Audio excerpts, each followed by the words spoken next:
നീ അപകടത്തിലാണെന്ന് ശ്രുതിയെ വിളിച്ച് പറ. അച്ഛനെ വിളിച്ച് പറഞ്ഞ് അവള് മലേഷ്യയിൽ നിന്ന് കാശ് വരുത്തട്ടെ. അത് അവരോടൊന്നും അങ്ങനെ കാശ് ചോദിക്കാൻ പറ്റില്ല നീലിമ. അതുപോലെ ശ്രുതി അവളുടെ അച്ഛനോട് ഇനി കാശൊന്നും ചോദിക്കില്ല. എങ്കിലൊരു കാര്യം ചെയ്യും. ഒന്നുകില് ശ്രുതിയെ വിളിച്ച് 50 ലക്ഷം രൂപയായി ഇവിടെ വരാൻ പറ. പറ്റാവുന്നത് ചെയ്തു കൊടുത്ത് സഹായിക്കാന്ന് ഞാൻ കരുതി. മോൾ ഈ വീട്ടിൽ ഓടിച്ചാടി നടന്ന് എല്ലാ ജോലിയും ചെയ്തിരുന്നില്ലേ? അന്നൊന്നും മോളെ ആരും സഹായിച്ചില്ലല്ലോ. ശ്രുതി അടുക്കളയിലേക്ക് കയറാറില്ല, ചന്ദ്രമതി കയറും. അത് വേണം ഇത് വേണമെന്നൊക്കെ ഇവളോട് ആജ്ഞാപിക്കാൻ വേണ്ടിട്ട് എല്ലാരും എന്റെ കുഞ്ഞിനെ ഇട്ട് കഷ്ടപ്പെടുത്തുകായിരുന്നല്ലേ? ഇപ്പോഴേ എന്റെ മോക്കൊരു റെസ്റ്റ് കിട്ടിയേ. എന്ത് റെസ്റ്റ്? കണ്ടില്ലേ, ഇവിടെ കൈയും കാലും വെറുതെ ഇരിക്കില്ല. നീ ചിരിക്കൊന്നും വേണ്ട. കാല് ശരിയായാലും പണ്ടത്തെ പോലെ ഓടിച്ചാടി നടന്ന് ഈ വീട്ടിലെ എല്ലാ ജോലിയും ചെയ്യേണ്ടതില്ല.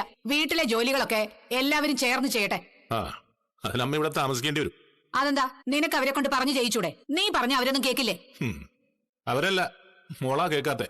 ആഹാ, നീ വീണ്ടും കലവരോട് ഉറങ്ങിയോ?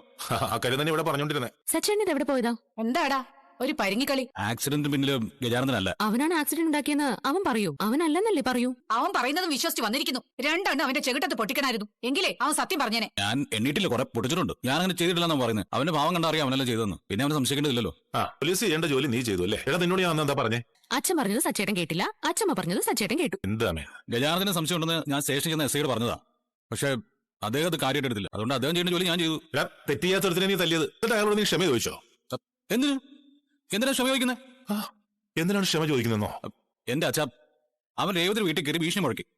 എന്നെയും രേവതി വെറുതെ വിടില്ല, വേണ്ടത് കൊടുക്കുമെന്നൊക്കെ പറഞ്ഞിരുന്നു. ആരാണ് ഇതിന് പിന്നിലെന്ന് നമ്മൾ ഇതിനെ കണ്ടെത്തണം. രേവതി അതൊന്നും വേണ്ട. ഞാൻ ഇതിന്റെ പുറകോട്ട് വേറെ പ്രശ്നം ഉണ്ടാക്കി വെക്കാനായിട്ട് വിടാനോ? ആരാണെന്ന് കണ്ടെത്തി ശിക്ഷ വാങ്ങി കൊടുക്കണം. അതെ, കണ്ടെത്തണം. കണ്ടെത്തിയില്ലെങ്കിൽ നമ്മൾ തോറ്റുപോകും. ചേട്ടാ അങ്ങനെയൊക്കെ ചിന്തിക്കണോ? ശ്രുതി, നീ കരയാതെ. നമുക്ക് എന്തെങ്കിലും ഒരു വഴി ഉണ്ടാക്കാം. എന്ത് ചെയ്യണമെന്ന് അറിയില്ല എനിക്ക്.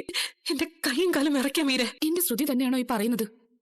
ഇതിനേക്കാൾ വലിയ പ്രതിസന്ധികളെ സതയിരെ നേരിട്ട് അതിജീവിച്ച് വന്നവളല്ലേ നീ? അതിപ്പോഴും തന്ത്രപൂർവ്വം തന്നെ അതിജീവിക്കുക. പക്ഷെ അവൾ തട്ടിക്കൊണ്ടുപോയത് എന്റെ ഹസ്ബൻഡിനെ മീരെ. എന്റെ എല്ലാമാണ് ശ്രുതി.